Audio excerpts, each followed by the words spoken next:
മുണ്ടത്തിക്കോട് വെടിക്കെട്ട് ദുരന്തത്തിൽ പോലീസും ഫയർഫോഴ്സും ചേർന്ന് ഇവിടെ തീയണയ്ക്കാനുള്ള ശ്രമങ്ങൾ തുടർന്നുകൊണ്ടിരിക്കുകയാണ്.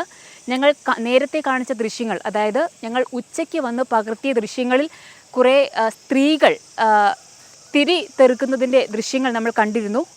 നമ്മൾ ആ കാണുന്ന സ്ഥലമായിരുന്നു അത്. ഇപ്പോൾ പൂർണ്ണമായും കത്തി നശിച്ച നിലയിലാണ് ആ ഒരു സ്ഥലം നമുക്ക് കാണാൻ സാധിക്കുന്നത്.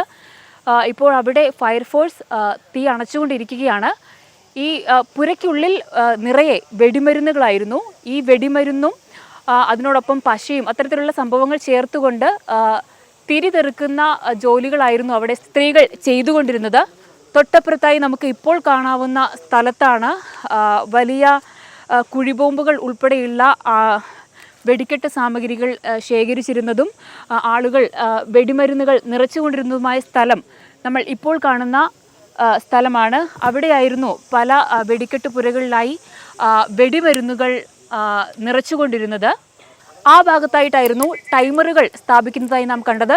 ഇപ്പോൾ അവിടെയും പൂർണ്ണമായും ഇല്ലാതായിരിക്കുന്ന ഒരു കാഴ്ചയാണ് നമുക്ക് കാണാൻ സാധിക്കുന്നത്. ഇപ്പോഴും പോലീസിൻ്റെയും ഫയർഫോഴ്സിൻ്റെയും നേതൃത്വത്തിൽ തീ അണയ്ക്കാനുള്ള ശ്രമങ്ങൾ തുടർന്നുകൊണ്ടിരിക്കുകയാണ്.